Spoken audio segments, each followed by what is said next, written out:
दोस्तों Marvel cinematic universe में Avengers को असेंबल कराने के लिए सिर्फ एक कैप्टन अमेरिका की जरूरत नहीं होती, जरूरत पड़ती है भौकाल किस्म के सुपर विलेंस की। चाहे लोकी हो या थैनोस, अकेले ही काफी थे हमारे हीरोज का सामना करने के लिए। पर दोस्तों आने वाली एवेंजर्स सीक्रेट वॉर्स, मार्वल का much awaited project, most anticipated project जो है, वो फिल्म पूरी की पूरी एक विलन पे रिलाय नहीं करेगी। यहाँ पर और भी विलेंस होंगे क्योंकि ये मल्टीवर्स सागा है और मार्वल ने अपने फेज 5 को एंड करते करते कई सारे नए विलेंस इंट्रोड्यूस करना शुरू भी कर दिए।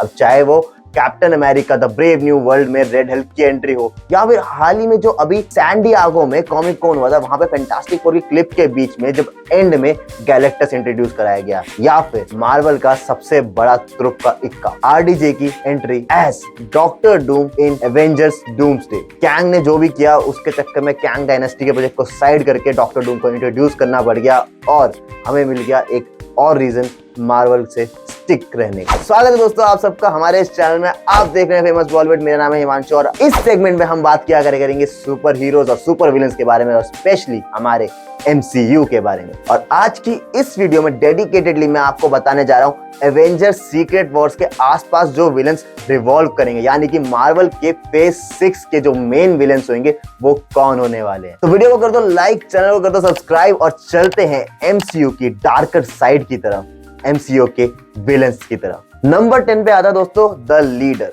ये कैरेक्टर ऑलरेडी MCU में मार्वल यूनिवर्स में एग्जिस्ट करता है। द इनक्रेडिबल हल्क अगर आपने देखी हो, जो कि मुझे पता है कि आप लोगों ने नहीं देखी, वहां पे पोस्ट क्रेडिट सीन में एक साइंटिस्ट जब हल्क का गामा रेडिएटेड खून लेके जा रहा होता है और उसके सर पे उस खून की ड्रॉप्स गिर जाती है और उसका सर फूलने लग जाता है। वो कैरेक्टर कोई और नहीं था, वो था द लीडर, क्योंकि उसका सर पे जब गामा रेडिएटेड खून गिरता है उसका सर फूलने लग जाता है, ग्रीन कलर का हो जाता है। और हमारा जो द लीडर का कैरेक्टर है वो भी ऐसा ही है। शी हल्क में स्कार के और भी कैरेक्टर्स दिखाए गए थे और भी हल्क दिखाए गए थे, तो बहुत चांसेस है कि ये कैरेक्टर वापसी करेगा। और ये कॉमिक्स में थंडरबोल्ट्स का ग्रुप का हिस्सा भी है, यानी कि मार्वल का जो अपना खुद का सुसाइड स्क्वाड है, तो वहां पर भी इसका कैरेक्टर हो सकता है। थंडरबोल्ट्स भी अनाउंस हो चुकी है। और एक और चीज, ये कैरेक्टर मार्वल के स्मार्टेस्ट कैरेक्टर्स में से एक कहलाता है, क्योंकि ऑब्वियसली इसके दिमाग पे जो गामा रेडिएशन हुआ था उसकी वजह से ये और ज्यादा स्मार्ट हो गया था, और क्योंकि ये हल्क है, इसके पास पावर भी उतनी है। नंबर 9 पे आता है एरिस। नहीं, मैं DC के वंडर वुमन वाले एरिस की बात यहाँ पे नहीं कर रहा हूँ। हमारे मार्वल में भी खुद का एरिस एग्जिस्ट करता है। पहली चीज, ये चीज पहले ही दिखा दी गई थी जब हम लोग और रैग्नारॉक देख रहे थे। चैंपियन टावर्स में जो 4 चैंपियंस की फोटोज थी उसमें से एक एरिस था, और हमने लव एंड थंडर में भी देख लिया था कि वहां पे और भी माइथोलॉजीज एग्जिस्ट करती है, सिर्फ नॉर्स माइथोलॉजी नहीं है, ग्रीक माइथोलॉजी भी है, और वहां पे Ares as god of war exist करता है, यानी कि वो MCU में भी एग्जिस्ट करता है। एरिस का सोर्स ऑफ पावर वॉर है। जितनी ज्यादा लड़ाइयां होंगी ये उतना ज्यादा ताकतवर होगा, और कॉमिक बुक में भी इसने कई बार थॉर की लड़ाइयां कराई है, एसगार्ड में लड़ाइयां करवाई है, ताकि इसको और पावर मिले। ये इंटरेस्टिंग कैरेक्टर होगा और आगे आने वाले फिल्म्स में हमें देखने को मिल सकता है। आगे चलते हैं नंबर 8 की तरफ। नंबर 8 पे आता है रेड हल्क। जी हाँ, 15 साल पहले जब आई थी द इनक्रेडिबल हल्क, उसमें ये कैरेक्टर्स दिखाए गए थे। हमारे डिक्टेटर को दिखाया गया था, रॉस को दिखाया गया था, और वो अब जाके MCU में अपने असली कैरेक्टर में दिखाई देंगे हमें। रेड हल्क हमें captain America the brave new world में दिखाई दे चुका है ट्रेलर में, जब लास्ट में उसका सीन आता है, और अभी D23 जो कि अभी इवेंट हुआ है वहां पे उसका फुल फ्लेज लुक भी दिखाया गया है। रेड हल्क की पावर का अगर मैं तुम्हें बताऊं तो पावर का सोर्स इसका होता है रेडिएशन, यानी कि इसके पास पावर ज्यादा है। क्यों है? क्योंकि जब हल्क को गुस्सा आता है वो अपने अंदर से गामा रेडिएशन छोड़ता है, और जितनी ज्यादा ये रेडिएशन छोड़ेगा उतना ज्यादा रेड हल्क स्ट्रॉन्ग होता जाएगा। और कॉमिक्स में इसने कई बार हल्क को हराया भी है, और ये कैरेक्टर निभा रहे हैं कौन? Thunderbolt Ross. इनको थंडरबोल्ट रॉस इसलिए कहते हैं क्योंकि ये थंडरबोल्ट टीम को लीड करता है कॉमिक्स, और शायद मूवी में भी लीड यही करेंगे। और ये चीज हम लोग बहुत पहले से जानते थे कि रॉस इनक्रेडिबल हल्क के टाइम से, सिविल वॉर के टाइम से हल्क की पावर्स के पीछे पड़ा हुआ था, मगर अब अपने रूप में दिखाई देगा, यानी कि रेड हल्क के रूप में दिखाई देगा हमें आगे इस फिल्म। नंबर 7 पे आता है मिस्टर सिनिस्टर। अगर आप लोग एक्समेन देख चुके तो आप इस कैरेक्टर को जानते होंगे। जो एसेक्स ग्रुप है, जो एसेक्स लैब्स है, वो सब यही चलाता है। ये बंदा है पीछे, ये चिढ़ता तो बहुत है म्यूटेंट से, मगर ये म्यूटेंट्स की पावर्स को भी बहुत ज्यादा चाहता है, और उनकी पावर्स एब्जॉर्ब करके मल्टीपल म्यूटेंट्स की पावर्स इसके अंदर है।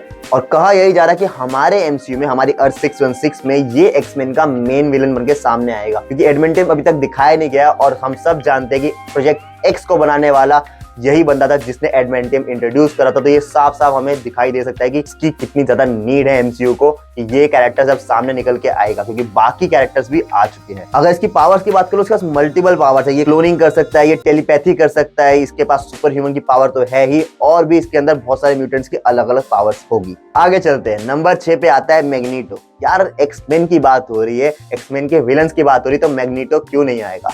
एमसीयू में वुल्वरिन की एंट्री हो चुकी है, एमसीयू में डेडपूल की एंट्री हो चुकी है, तो एमसीयू में मैग्नीटो क्यों नहीं आएगा। बाकी सारे कैरेक्टर्स के कैमियो आ रहे हैं। डेडपूल एंड वुल्वरिन में खुद पूछा था कि क्या हमारे ग्रुप में मैग्नीटो है, तो उसने बोला कि नहीं, इस वाले यूनिवर्स में तो नहीं है, मगर किसी और यूनिवर्स में तो होगा।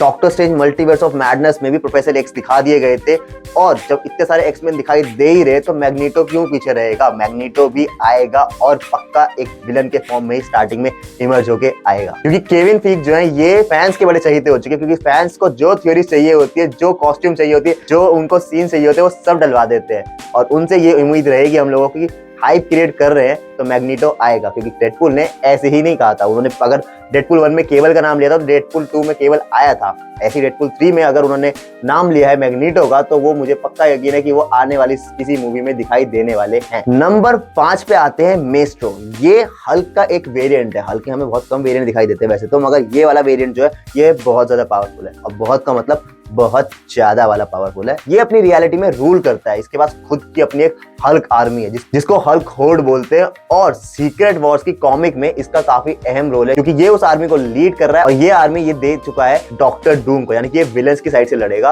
और एक सोचो यार, तुम हल्क की पूरी आर्मी स्मैश करती हुई आ रही है, और हम सब वेट करेंगे कब हल्क उस गुस्से वाले फॉर्म में आएगा जब हमने पहली एवेंजर्स में देखा था हल्क। नंबर 4 पे दोस्तों आता है गैलेक्टस। गैलेक्टस का अगर आपने कार्टून्स देखे, अगर आपने कॉमिक्स पढ़ी है, तो आपको पता ही गैलेक्टस का अपना खुद का अलग ही खौफ है। और fantastic four the rise of silver surfer, जो कि फॉक्स वाली मूवी थी, वहां पे हमें एक झलक दिखाई भी दी थी गैलेक्टस की। सैन डिएगो वाले कॉमिक कॉन में जब हम लोग फैंटास्टिक फोर की क्लिप देख रहे थे, उसके एंड सीन पे एक बंदा विंडो से आके झांकता, और हम सब समझ जाते कि वो गैलेक्टस, और वो कितना ज्यादा ह्यूज था। वो विंडो कोई और विंडो नहीं थी, वो असल में स्पेसशिप की ही विंडो थी, जो वो लोग स्पेस में गए थे, उसकी विंडो से झांकता है गैलेक्टस कि ये अंदर कौन है, क्या है।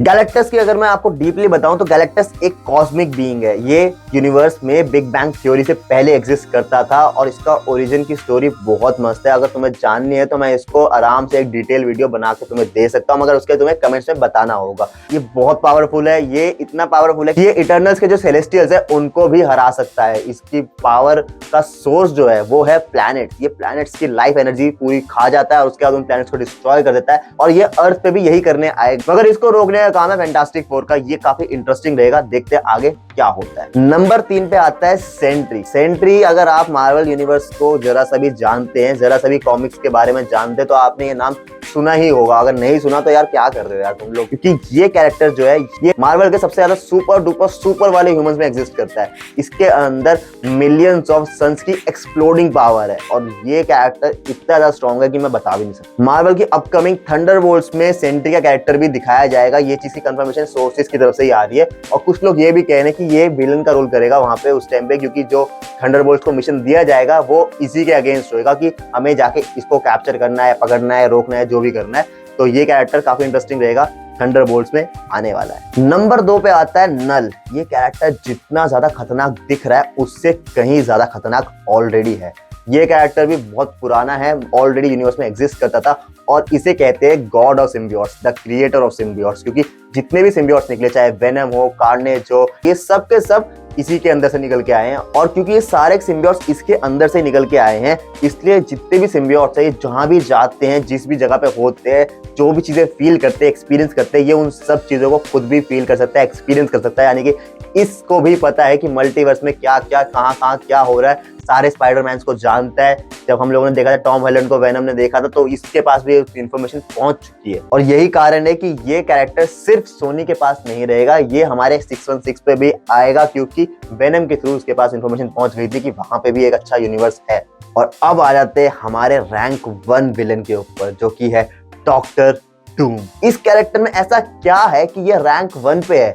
सिर्फ आरडीजे प्ले कर रहे इसलिए नहीं, इसकी जो ओरिजिन की स्टोरी है उसमें इतना दर्द है, इतना गुस्सा है और इतनी ज्यादा घृणा है कि ये कैरेक्टर सबसे ज्यादा सुपीरियर बन जाता है और ये पता नहीं क्या कर गुजर सकता है। इसके अंदर इतना घमंड है, इसके अंदर इतने ज्यादा स्वाभिमान है कि ये आदमी कुछ भी कर जाता है। एक छोटी सी गलती में पूरे के पूरे शहर को नहीं, पूरी की पूरी कंट्री को कैप्चर कर लेता है। अगर इसे अपने दोस्त की बीवी पसंद आ गई है, उसे उठा के ले आता है। जरा सी भी कोई चीज चुप जाती है तो उस चीज का वजूद ही मिटा देता है। अगर इसकी भी तुम्हें ओरिजिन की स्टोरी जाननी है तो तुम्हें मुझे कमेंट्स में बताना पड़ेगा, मैं वीडियो लेके आऊंगा। इसकी ओरिजिन की स्टोरी बहुत ज्यादा इंपैक्टफुल है। ये इंसान होके भी गॉड से लड़ाई कर सकता है, ये पूरे एवेंजर्स की नाक में दम कर देगा। इसके ऊपर डेडिकेटेड मूवी है। सीक्रेट वॉर्स और डूम्सडे का मेन विलन कहलाने वाला है ये डॉक्टर विक्टर वॉन डूम, जो कि मल्टीवर्स को अपनी मुट्ठी में करना चाहता है। डॉक्टर विक्टर वॉन डूम में एक तरफ टोनी स्टार्क और रीव रिचर्ड्स और ब्रूस बैनर जितनी इंटेलिजेंस है, एक साइंटिस्ट है वो, मगर उसके अलावा इसके पास अपनी माँ की जादुई शक्तियां हैं। वो शक्तियां कहाँ से आई वो तुम्हें जानना है तो देखो, मेरे को बोल देना, मैं वीडियो बना दूंगा। मगर ये कैरेक्टर जो है ये बहुत ज्यादा स्ट्रॉन्ग है। मगर सवाल यही है कि उस आर्मर के पीछे जो ये डॉक्टर डूम जो आरडीजे प्ले कर रहे हैं, क्या ये आयरन मैन का ही कोई वेरिएंट है या फिर इसकी कोई अलग स्टोरी होगी? बहुत सारी कॉन्स्पिरेसी, बहुत सारी थ्योरीज है, मगर उन सब के लिए हमारे पास कोई जवाब नहीं है। बस वेट करना होगा, क्योंकि ये तो केविन पीक को पता और मार्वल वालों को पता, और वो जो करते हैं वो हटके करते हैं। तो बहुत ज्यादा इंटरेस्टिंग रहेगा और हम सबको इंतजार रहेगा, क्योंकि अब बिल्डअप होना चालू हो जाएगा डॉक्टर डूम का। तो बस दोस्तों, ये थे अपकमिंग मार्वल के सुपर डुपर विलेंस जो कि आने वाले फेज 6 में 5 के एंड में होते होते इंट्रोड्यूस हो चुके हैं, और इनको देख के यार रूह कांप उठेगी, गुस्सा आ जाएगा और एवेंजर्स असेंबल हो जाएगा। बस आज की इस वीडियो में इतना ही। अगर वीडियो अच्छी लगी तो लाइक कर दो, सब्सक्राइब कर दो चैनल को, कमेंट्स बता दो कि वीडियो तुम्हें कैसी लगी, और मैं मिलूंगा तुमसे अगली बार एक बहुत इंटरेस्टिंग एक्साइटिंग नई वीडियो के साथ। बस यार एक बात बताओ, अगर क्रिस इवांस सीक्रेट वॉर्स में आता है तो वो फ्लेम ऑन बोलेगा या फिर अवेंजर्स असेंबल?